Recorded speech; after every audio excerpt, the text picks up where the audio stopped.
Welcome back to Ozarks Tonight. I'm Heather Lewis. A local researcher is getting her work published in a national journal. Katie Cole is a recent intern with the Heartland Inventory and Monitoring Network, which is headquartered at Wilson's Creek National Battlefield. Katie, thanks for joining us. Of course. Thank you so much for having me. So what is the focus of your research? So my project is focused on this beautiful perennial plant that grows in prairies, and it's called the royal catchfly, and it blooms in the late summer, so July, August kind of time frame, and has these beautiful red flowers, and it's pretty uncommon across the United States, but Missouri has the highest population in its range.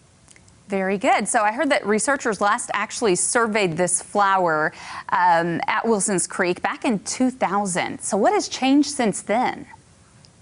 Well, there were a lot of different factors going on through that time. The park was established in the late 60s, and so the recreational features were still being developed all through the 80s and into the 90s, but then things kind of settled down. And this plant really likes to be out in full sun in these areas that don't have a lot of trees. And so once a lot of that initial restoration sort of calmed down, the habitat conditions have not been the most favorable for this plant. So it's actually been in decline since 2000. Where does the royal catchfly get its name? It's kind of interesting. The petals of the flower are red, but along the calyx, which is sort of below the flowers, it has these tiny sticky hairs. And if you take a look at this plant, a lot of times you'll see small insects or dirt or debris caught on these hairs. And it could be a pre-adaptation to being carnivorous, or it could just be sort of something that doesn't hurt the plant, but that's where it gets its name. How about that? Okay, and you also mentioned too that in that 20 years, not seeing as many royal catchflies in at least Wilson's Creek National Battlefield, but I understand there's also a restoration effort underway at the battlefield. So what's the goal there?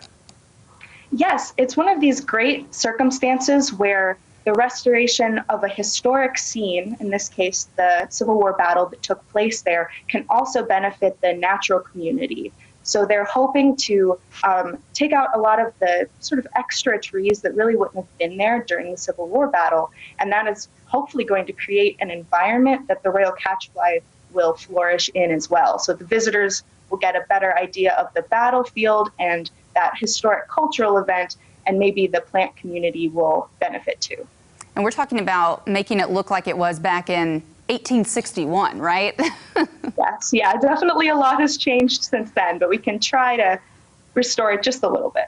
Very good. So let's talk about your research, because you were an intern when you did this, and you presented your research at this year's Missouri Natural Resources Conference, which is a professional conference there. So what was that experience like for you? Oh, it was nerve-wracking, but also incredible. This is the first time that I had done an oral presentation at a conference, so I was definitely really nervous, but I had a lot of support from the Heartland Network and from my organization, the American Conservation Experience, that I served under. And I got to go to the conference, brought one of my colleagues with me, and had really a great experience there. So that was a lot of fun. And for those who don't know, what is the Heartland Network? What does it do?